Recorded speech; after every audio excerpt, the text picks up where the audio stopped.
बिस्मिल्लाहिर्रहमानिर्रहीम। अस्सलामुअलैकुम। एक शख्स ने लोगों को किसी दरख्त की पूजा करते देखा तो गुस्से से बेकाबू हो गया। घर से कुल्हाड़ी ली और गधे पर सवार होकर इस दरख्त को काटने की नीयत से रवाना हुआ। रास्ते में शैतान से मुलाकात हुई। शैतान पूछने लगा, हजरत कहाँ तशरीफ़ ले जा रहे हैं? इन साहब ने जवाब दिया, लोग एक दरख्त की पूजा करते हैं और मैंने इसको जड़ से काटने का इरादा कर लिया है। शैतान ने कहा, आप कहाँ झगड़े में पड़ते हैं?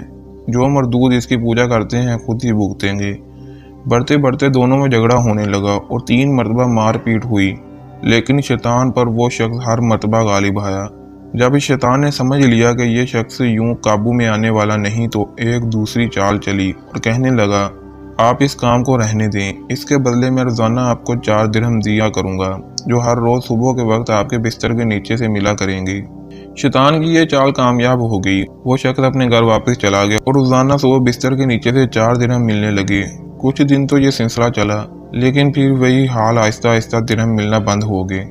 जब इसी तरह कई दिन गुजरे और कुछ ना मिला तो फिर गुस्सा आया और कुल्हाड़ी उठाई और दरख्त काटने चल दिया। रास्ते में दोबारा शैतान से मुलाकात हुई। शैतान पूछने लगा, हजरत कहाँ का इरादा है? इन साहिब ने जवाब दिया, दरख्त काटने जा रहा हूँ जिसकी पूजा होती है। शैतान ने फिर कहा, आप कहाँ झगड़े में पड़ते हैं? छोड़िए, जो मरदूद इसकी पूजा करते हैं खुद भुगतेंगे।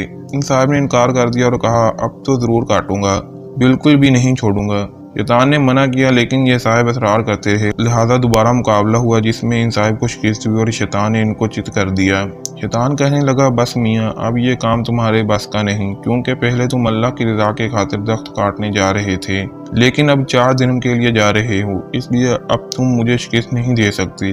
वरना पहले अगर मैं पूरा जोर भी लगा लेता तो तुमसे ना जीत पाता। लिहाजा एक कदम भी आगे बढ़ा तो खैर नहीं, गर्दन उड़ा दूंगा। मजबूरन इन शख्स ने इस इरादे को तर्क कर दिया और घर वापस चले गए।